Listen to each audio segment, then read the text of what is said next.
good. You know, sometimes you get your little brother excited when you're playing basketball and stuff. Let him get the lead. And then you just come back and take it back.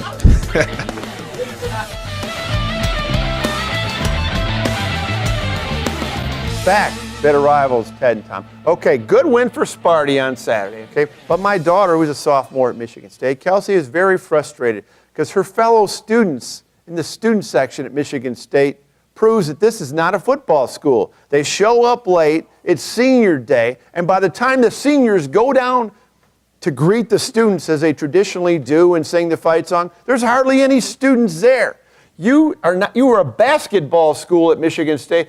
I'm telling you what, to quote Lloyd Carr, your seniors deserve better than that.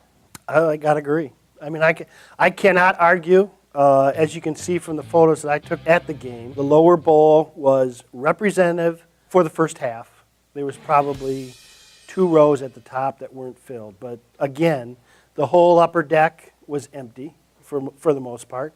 And then after halftime, you're talking about 34-3 halftime lead. They had other things to do. It was embarrassing, and it was disrespectful to this senior class, the winningest class in Michigan State history. They deserved to have the students there to sing for the last time the Michigan State fight song after a great victory. Oh my God, I couldn't believe it. And then the Minnesota game was the same thing, and that game was close. You know, right, that was a fourth quarter game. That was a final possession game, and the students leave at halftime. I don't know what it is about Michigan State, their students. They're indifferent. They don't even know what's going on, most of them. You're just not a football school. My feeling is, you know, mark the student tickets competitively from a pricing standpoint and allow them to sell their tickets on something like StubHub.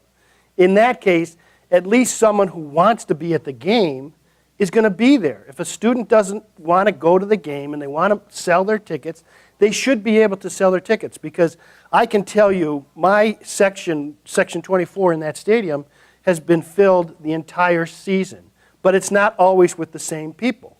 They have an opportunity, and the way StubHub is set up, to make it very painless to get rid of your tickets to somebody else, someone who really does want to go to the game. Of course, they could. I think from a marketing standpoint, it's much more important to have a full stadium than to worry about the students possibly scalping their tickets. Of course, that also can backfire because you could have fans of the opposite team coming in there. The thing about it is, on October 15th, that wasn't an issue.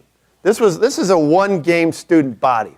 All they care about is Michigan. No, that's not true. Oh, yeah. No, they were packed in the Wisconsin game. They come to the good games. They come to the marquee games, but they're indifferent to the non-competitive games. Now, unlike, you got to say about University of Michigan, they sell 25,000 tickets to students, and even this is being Thanksgiving weekend. They will be there at that Ohio State game. Well, I'll tell you another reason why those students at Michigan stay in that stadium is what you did last week during the game.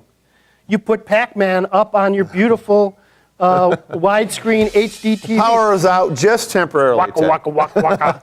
Just temporarily, the power went out. That won't happen again. That's because those are super. What's next? Asteroids? Well, that's a super electricity demanding scoreboards that they put on there that cost millions of dollars, which Michigan State can't relate to because they got those things that you see at the Division II level. Inside scoop here, everyone. Next year, look forward to not 2 HD scoreboards, but 3. Yeah, but we'll see. You heard it here first. We'll see what kind of caliber they are. Oh, it's going to be top of the line. Compare what you see at Michigan State. You don't know that. You do not know that. We got people writing $1 million checks. Now it's like me at Best Buy, without any money. Just I want that, I want that, I want that. One of these, but they've got these. the checkbook with all the zeros after. Yeah, I don't think Michigan State's alumni is illustrious as Michigan's alumni in terms of writing checks. We'll see. Yeah, I guess we'll have to see. Anyway, back after this. Bitter Rivals, Ted and Tom.